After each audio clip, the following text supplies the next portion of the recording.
Si tienen preguntas, ustedes pueden hacerlas. Miren, vamos a estudiar este concepto del rotacional de un campo vectorial. Bien. Y si ustedes notan aquí, se define el rotacional para un campo en el espacio de 3 dimensiones. Bien. Entonces, un campo en el espacio de 3 dimensiones se denota así, ¿no? Ya depende de X, Y, Z, porque lo que hace este campo es que a cada punto en el espacio le asigna un vector. Entonces, al punto X, Y, Z le asigna un vector. Listo. Y ese vector, pues, como está en el espacio, tiene 3 componentes, que se denotan así. La componente X es una función m de 3 variables. La componente Y es una función n de 3 variables. Y la componente que usa la notación P, la componente Z. ¿Sí? Recuerden que I, J, K son los vectores canónicos del espacio R3. ¿Sí? R3, que pronto lo han visto en álgebra lineal esto. ¿Sí? R3 es un espacio vectorial. Bien. De dimensión 3. Es decir, que su base, que todas sus bases tienen 3 elementos. O sea, cualquier punto de R3 se puede generar con 3 vectores. La base estándar o canónica es el vector I igual a 1, 0, 0. J igual a 0, 1, 0. Y K es 0, 0, 1. Listo.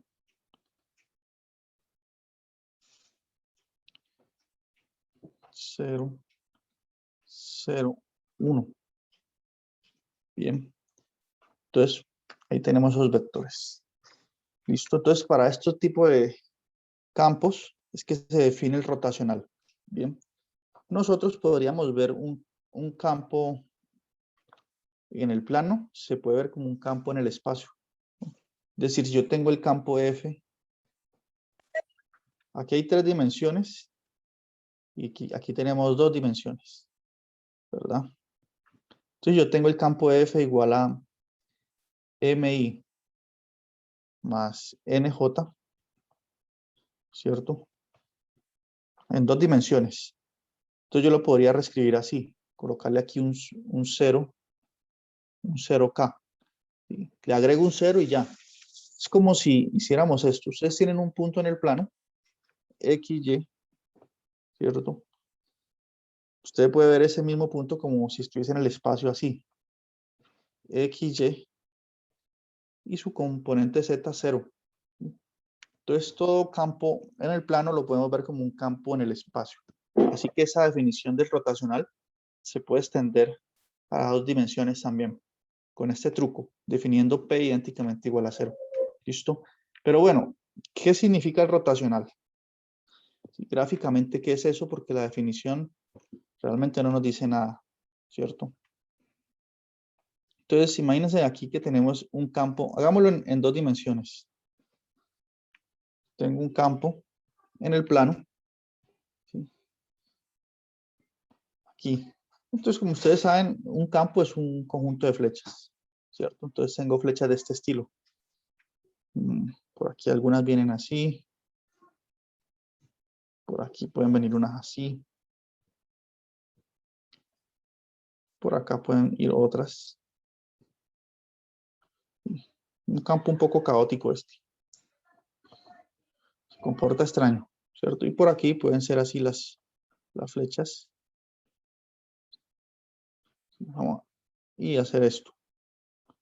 Bueno, permítanme, yo dibujo esto mejor. Vemos que en alguna región del plano las flechas forman como una circunferencia o hacen esto.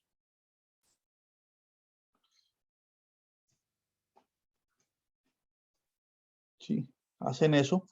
Por acá las flechas pueden hacer así. Listo. Y por aquí, pues, puede ser así.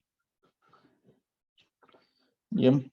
Entonces, miren, imagínense que este es el movimiento de un fluido en algún recipiente o algo así. ¿no? El movimiento de aire en alguna zona. ¿Sí? Entonces uno analiza y puede ver que hay puntos o regiones, por ejemplo aquí, donde se forman como un remolino. Un remolino aquí, en esta dirección. Esta dirección es contraria a las manecillas del reloj. ¿Sí? Las manecillas del reloj se mueven así, en esta dirección. Esta es contraria. Ahí tenemos una rotación, ¿verdad? Por aquí sí no se nota ningún tipo de rotación. Aquí no hay ningún orden, esto es caótico. Porque hay unas flechas que van hacia arriba, otras que van hacia acá. Entonces hay rotación cero, aquí. Listo. Y por acá sí se ve otro tipo de rotación. Que este movimiento es en el sentido de las manecillas del reloj. Bien. Entonces el rotacional lo que trata de capturar es estas regiones donde el campo rota. ¿Sí? Las flechitas forman remolinos.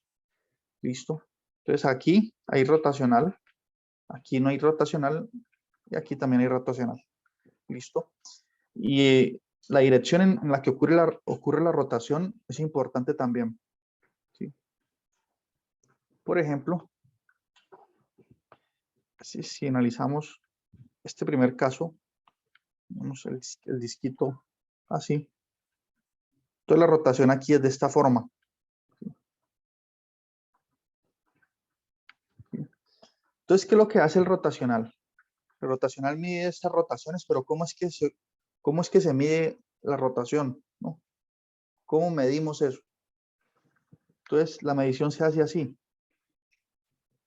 El rotacional le asigna un vector. ¿Sí? Miren esta rotación aquí plana. Le asigna un vector hacia arriba. El rotacional es un vector, pues, que se nota así, el rotor de F. ¿Sí? O el rotor aquí, con T. O sea que si yo calculo el rotacional en este punto, me asigna este vector. ¿Sí? Esto tiene que ver mucho con la regla de la mano derecha. ¿No? ¿Han escuchado esa regla? El movimiento se está dando de forma contraria a las manecillas del reloj, entonces el vector apunta hacia arriba. ¿Sí? El rotor. Si este movimiento aquí, este remolino, o este movimiento es muy rápido, ¿sí? Son muchas las flechitas allí, y con vectores grandes, ¿sí? Las flechitas son muy grandes aquí es muy grande. Aquí esta flechita es muy grande, indicando con eso que el movimiento es más rápido allí. Entonces, este rotor se crece, ¿sí? Aumenta de longitud. Si la rotación es con vectores muy pequeños, entonces el rotor disminuye. El rotor es pequeño, ¿sí? Indicando con eso que hay poca rotación allí. Y si el movimiento es caótico, como en este caso, pues el rotor es el vector nulo. ¿Sí? Entonces, en este caso, como el movimiento es contrario a las manecillas del reloj, el rotor es un vector que apunta hacia arriba. Vemos que tiene signo positivo. En el caso de aquí, si lo analizamos, acá, mirándolo así en 3D, ¿sí? Como es en el sentido de las manecillas del reloj, así. Entonces el rotor sería un vector que apunta hacia abajo. ¿Sí? Nuevamente, aquí funciona la regla de la mano derecha, ¿no? O sea, si usted hace este movimiento así, mira el dedo gordito, como le decimos, apunta hacia abajo, que es el rotor. ¿Sí? Entonces, este tendría aquí, el rotor tendría signo negativo, apuntando hacia abajo, pues, ese vector. Entonces, ese es el rotacional. Y aquí no habría nada. Aquí el rotacional sería 0. ¿Sí? Entonces, uno mide las rotaciones por medio de un vector. Bien. ¿Cómo calculo ese vector? Entonces, aquí nos dan la fórmula. ¿Sí? Miren. Aquí está. El rotor, el rotacional. ¿Sí? El rotacional, a su vez, es un campo vectorial. ¿Sí? Su primer componente es esta. la derivada parcial de P con respecto a Y menos la derivada de N con respecto a Z en su primer componente. La segunda componente es esta. Y la tercer componente es esta. Entonces usted decide en qué punto quiere calcular el rotacional y por medio de esta fórmula se le arroja un valor. Bien. Entonces usted dice, yo quiero calcular rotacional en el punto de X, Y, Z. Entonces calcula estas derivadas parciales y las evalúa en este punto de X, Y, Z. Entonces eso es lo que captura, esas derivadas parciales logran capturar la esencia del rotacional de este fenómeno físico que vemos aquí. Listo. Hay una forma de recordar, esa formulita allí es complicada, ¿no? Hay una forma, una mnemotecnia para recordar cómo calcular el rotacional de un campo. Y esa fórmula es la siguiente. Es solamente notación. Sí. Entonces dice así la fórmula. ¿Ve? Si yo tengo ese campo, el rotor de F o el rotacional de F es igual al gradiente, no, perdón, el gradiente no, al determinante de la matriz cuya primer fila es IJK. ¿Sí? Aquí coloco el vector que son el operador gradiente.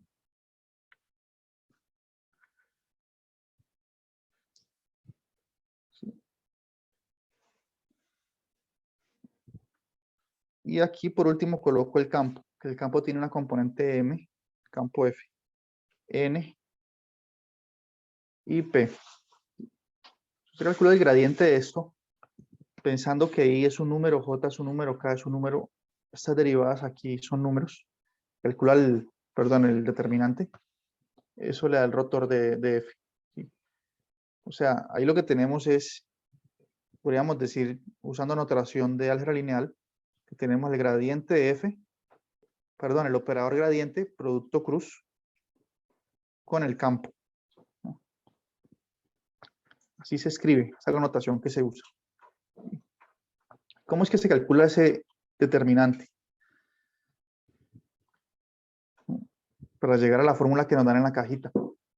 Pues este determinante se calcula usando la fila 1 de la matriz 3×3 que está allí. ¿Sí? Entonces, ¿cómo funciona eso? El rotor de F sería igual a... Comienzo con la primer componente de la fila 1. ¿Sí? Y multiplicado por el determinante de la matriz o de la menor 1, 1. Que es el determinante de esta matriz de 2×2. El determinante de una matriz 2×2 es el producto de las diagonales. Entonces sería la derivada con respecto a Y por P, o sea que me quedaría la derivada de P con respecto a Y, menos la derivada de N con respecto a Z.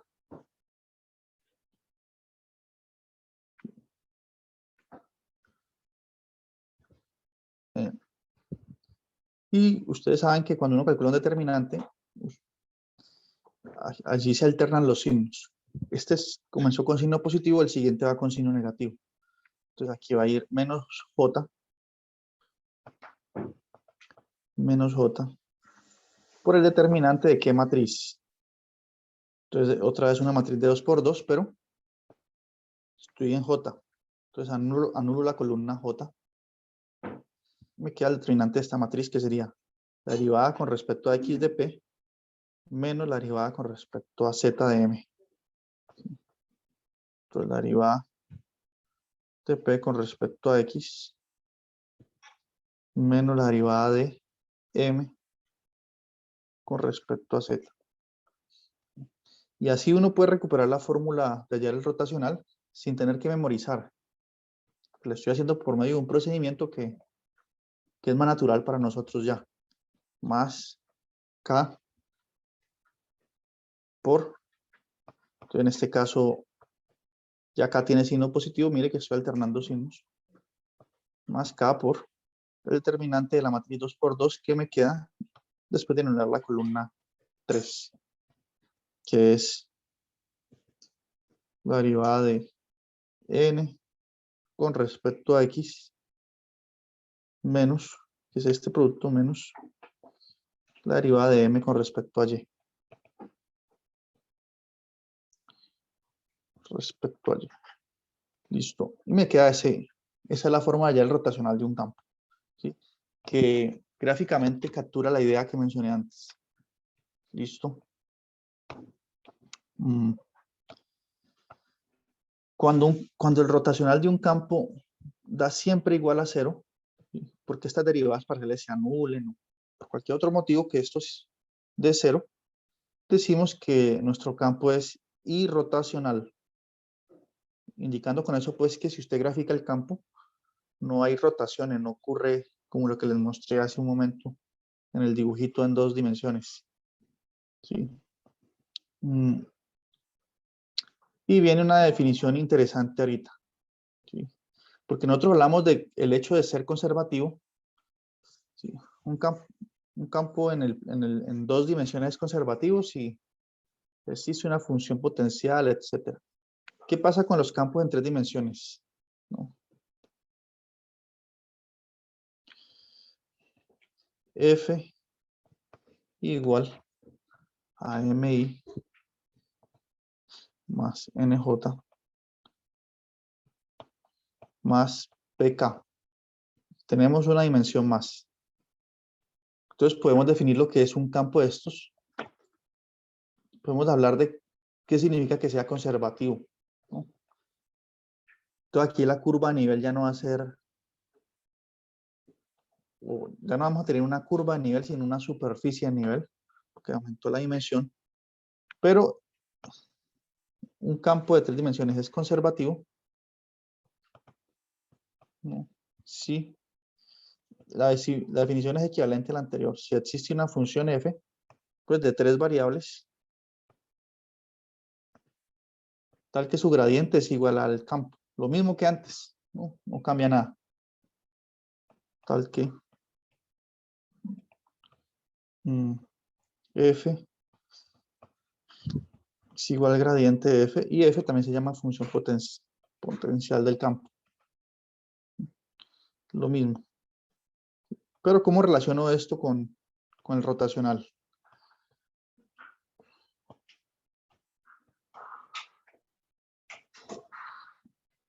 Entonces hay un teorema equivalente al que estudiamos hoy al inicio de clase, pero en 3 dimensiones. ¿Sí? Que dice lo siguiente. ¿Sí? Un teorema que dice que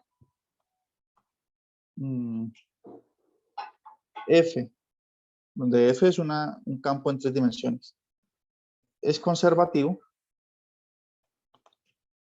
si solamente si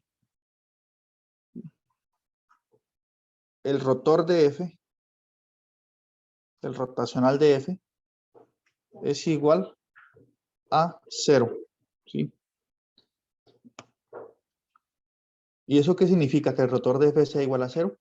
Pues que todas las componentes del rotacional se anulan. Es decir, que se tiene la igualdad entre estas derivadas parciales. O sea, si el rotor de F es 0 es porque esta entrada es 0. Esto vale 0. O sea que la derivada de P con respecto a Y tiene que ser igual a la derivada de N con respecto a Z. Esto tiene que ser 0. O sea que estas derivas parciales son iguales y aquí también. ¿Sí? Entonces, cuando tenemos 3 dimensiones, las condiciones para que un campo sea conservativo son, antes era una condición, era esta nada más cuando es 2 dimensiones. Cuando son 3 dimensiones se agregan estas 2 condiciones extras, ¿no? Pero el hecho también interesante aquí es que si un campo es conservativo, me parece curioso que no genere rotación, ¿no? El rotacional es 0, ¿cierto?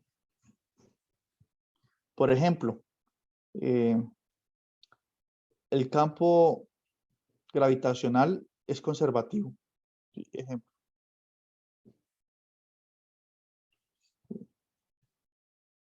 El campo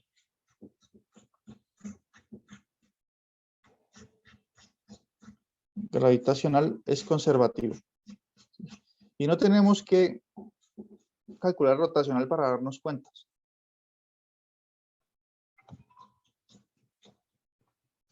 ¿Sí? Ese es conservativo porque miren, el campo gravitacional es la fuerza que es de atracción que siente la masa de M1 por la masa de M2. ¿No? ¿Y cómo es ese campo? En el espacio de 3 dimensiones. Ese campo es así. Son flechitas que van, si aquí está la masa de M2, aquí está la masa de M1, depende de dónde esté la masa de M1, pero esta flechita siempre apunta hacia acá. ¿Sí? Si la masa de M1 cambia de lugar, entonces la flechita siempre hacia acá.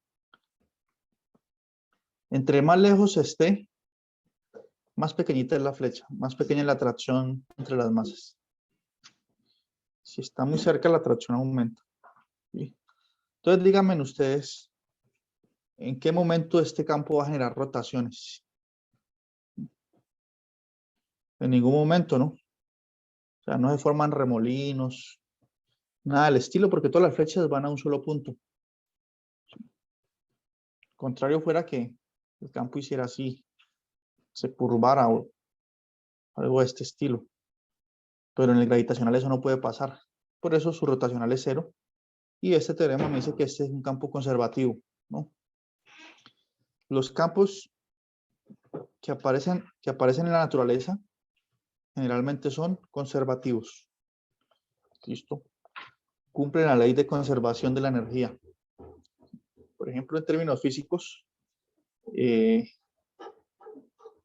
la energía cinética, la energía potencial de una partícula siempre se mantiene constante.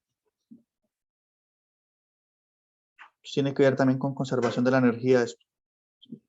Entonces, campos conservativos no generan rotación. No generan rotación. ¿Qué más se puede decir sobre estos campos? Bueno, aquí nos hacen un ejemplo donde tenemos esta función, este campo, y nos dicen que calculemos la función potencial. Pero esas cuentas ya las sabemos hacer. ¿Listo? Lo único es que cuando tenemos una dimensión más, yo mostré un ejemplo muy parecido a ese. Porque uno dice, bueno, M es igual a la derivada parcial de F con respecto a X. Aquí integra los dos lados con respecto a X y obtiene un formato de la función potencial. Luego le aparece N igual a la derivada parcial de F con respecto a Y. Integra con respecto a Y y tiene otra cara de la función potencial. Y si el campo tiene 3 dimensiones, pues entonces aquí queda P igual a la derivada parcial de F con respecto a Z, integra con respecto a Z y obtiene otra cara de la función potencial. ¿Cuál escogemos? La que es más completa, ¿sí? La que brinda más información. Todo el procedimiento es análogo, entonces no vale la pena hacer más ejemplos así. ¿Qué más se puede decir de esto? Hay otro concepto interesante que es la divergencia de un campo vectorial, ¿no? La divergencia. Y la divergencia es una función de dos variables.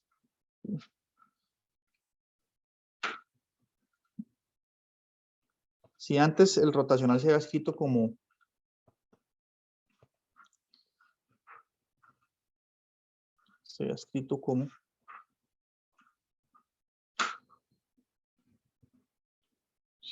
así, como el gradiente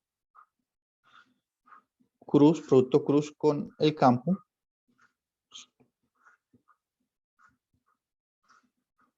Entonces, la divergencia del campo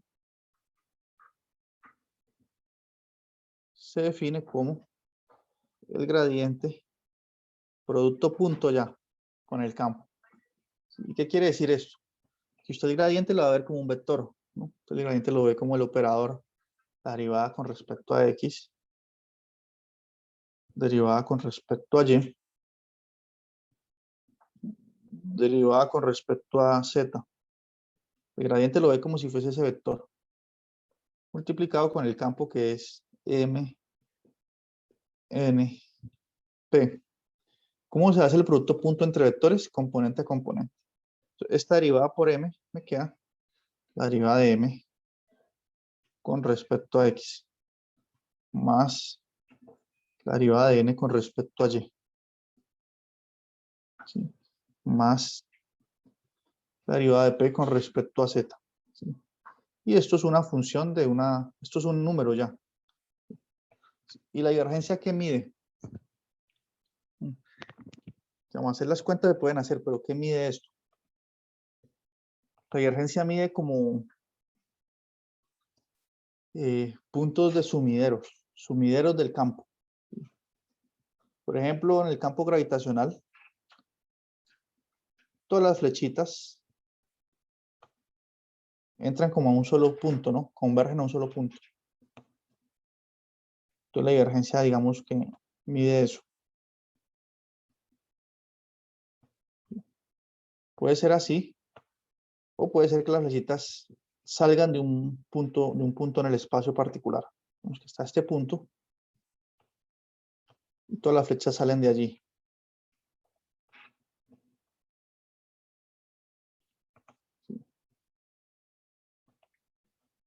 Mide la divergencia mide ¿sí? Mide este fenómeno. Le asigna un número a esto.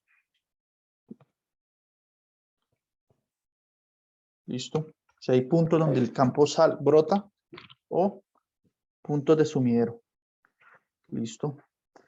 Por ejemplo, de acuerdo a esa definición, campos de esta forma que sean como la corriente de un río y no cambian así.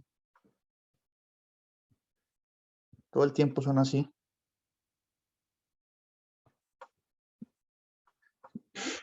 Campos de este estilo no tienen, la divergencia sería cero. Que no hay sumideros ni fuentes del campo. Entonces tendría divergencia cero. Estos son algunas ideas allí, gráficas de estas definiciones, que son un poco complejas si no vemos su interpretación gráfica. Serían solamente símbolos allí vacíos. Listo. Y bueno, con eso ya terminamos la sección 15.1. Ahorita que finalice la clase les digo qué ejercicios sugiero resolver de aquí. Bien. ¿Tienen preguntas por el momento? Entonces miren, ya con eso podemos pasar a la sección 15.2. ¿sí? Aquí habla sobre integrales de línea. ¿sí? Tenemos dos tipos de integral de línea. Nosotros podemos hacer la integral de línea a una función de dos variables, una función escalar. Veamos esto como una introducción aquí hoy por hoy nomás. Introducción a la integral de línea.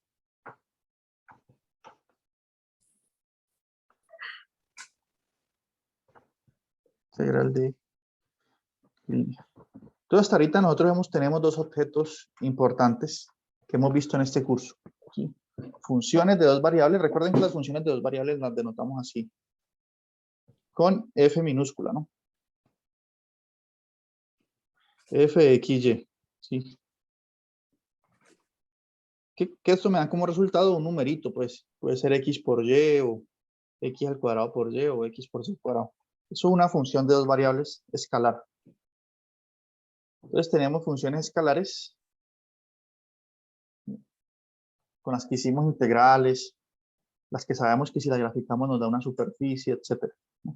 Y el otro objeto que hemos estudiado este corte son los campos, que puede ser en dos dimensiones o en tres dimensiones. F de x, y. Que se denotan así, mi más nj. Entonces tenemos estos dos tipos de objetos matemáticos. ¿no? Inclusive podemos agregarle aquí otra dimensión, pero dejémoslo así nada más. Entonces, uno puede definir el concepto de integral de línea aquí y aquí. ¿Sí? La primera parte de la sección 15.2 desarrolla la integral de línea para funciones de dos variables. ¿Listo? La primera parte. Pero nosotros no vamos a ver esa parte porque esa es, digamos que ese concepto no tiene mucha aplicación y no nos permite visualizar aplicaciones. ¿Listo? Entonces yo no voy a ver esta parte. Lo que es más interesante es la integral de línea sobre un campo. Entonces, miren, nos podemos saltar todo esto que estoy pasando aquí. Nos podemos saltar todo eso y comenzar es aquí. Integrales de línea de campos vectoriales. De aquí en adelante sí. Bien. Porque aquí podemos, por ejemplo, darle el sentido a la integral de línea como el trabajo que realiza un campo sobre una partícula que describe una cierta trayectoria, ¿no? Como dice aquí, mire, una de las aplicaciones físicas más importantes de la integral de línea es la de hallar el trabajo realizado sobre un objeto que se mueve en un campo de fuerzas. ¿Sí? Entonces aquí tenemos una interpretación que es interesante. ¿Listo? Entonces, de ahí en adelante es que vamos a comenzar. Entonces, lo primero que debemos analizar cuando se trata de integrales de línea es esta primera parte de la sección. Si nos interesa curvas suaves a trozos, ¿no? Queremos parametrizar curvas, ¿sí? Que nosotros vamos a hablar de partículas que describen una trayectoria. Entonces esto, la parte integral de línea aquí no, aquí sí.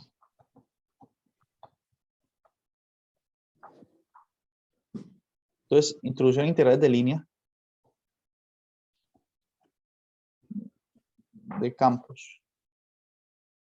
Ese es nuestro foco. Campos vectoriales.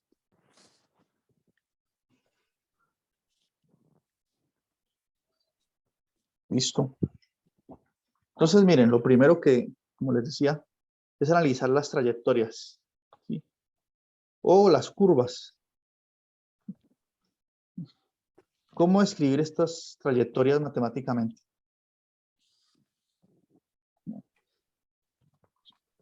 Trayectorias. Entonces, cuando uno habla de trayectorias, tiene que pensar en el concepto de parametrización. Una parametrización.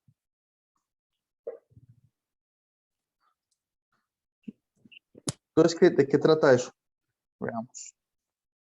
Entonces, usted dice, bueno,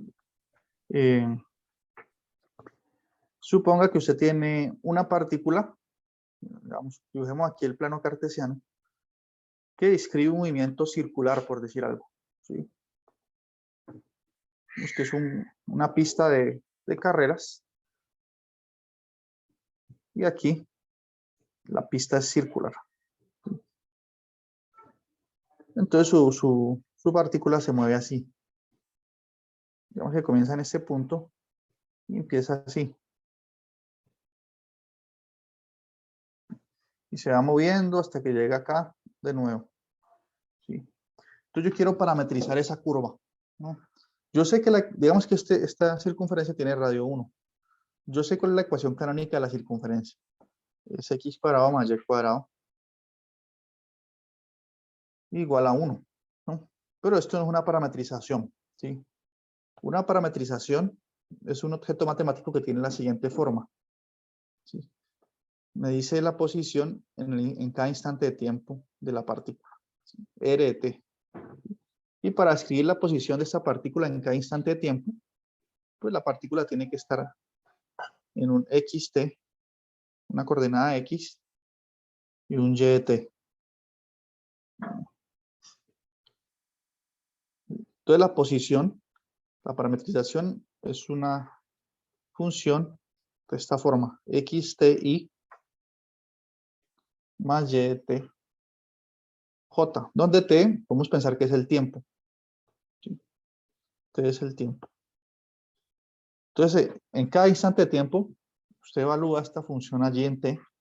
Usted quiere evaluar en t igual a 1. Entonces lo evalúa y le da la coordenada x, la coordenada y de su partícula aquí, en esta pista.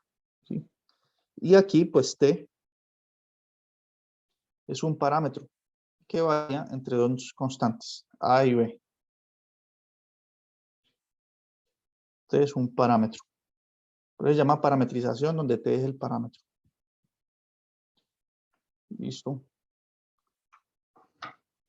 Entonces, eso es una parametrización, objetos de esta forma.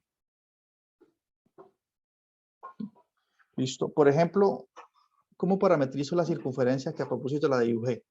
¿Sí? Entonces, las parametrizaciones más clásicas son las circunferencias. Entonces, para parametrizar una circunferencia, uno usa las funciones trigonométricas coseno de teta, ¿sí? Seno de teta. O más bien, no usemos teta, sino usemos la letra t. ¿Sí? Entonces, miren, la parametrización de esa circunferencia que está allí sería r de t igual a coseno de t y más seno de t j. ¿Sí? Y para abarcar toda la circunferencia, pues el parámetro t varía entre 0 y 2pi. ¿Sí? Entonces miren que a medida que t se va moviendo entre 0 y 2pi, cuando t, por ejemplo, vale 0, coseno de 0 es 1, seno de 0 es 0, comienzo aquí. Cuando t vale pi medio, llego aquí. Cuando t vale pi, llego aquí. Cuando vale 3 pi medio, llego aquí. Cuando vale 2 pi, vuelvo al punto. Parametricé la trayectoria circular, ¿sí? Pero esa no es la única parametrización, ¿no? Miren que si yo le aumento aquí, o si yo aquí este t lo multiplico por 2, ¿sí? Parametrizo la misma curva, solamente que mi partícula se movería más rápido. Aumenté la velocidad, la dupliqué. ¿Sí? Duplico la velocidad. Y para dar un solo giro, entonces como dupliqué la velocidad, necesito la mitad del tiempo. Ya no necesito el tiempo entre 0 y 2pi, sino la mitad. Entonces entre 0 y pi. Aquí parametricé la misma curva, solamente que mi partícula a medida que el tiempo avanza se mueve más rápido, al doble de velocidad porque le multipliqué por 2 aquí. Sí. Pero es la misma. Hago el mismo recorrido, pero en la mitad del tiempo. Entre 0 y pi. ¿No? Entonces, r de t igual a coseno de 2t más seno de 2t. Mire que cuando t vale pi, ya estoy acá. Cuando t vale pi cuartos, estoy aquí.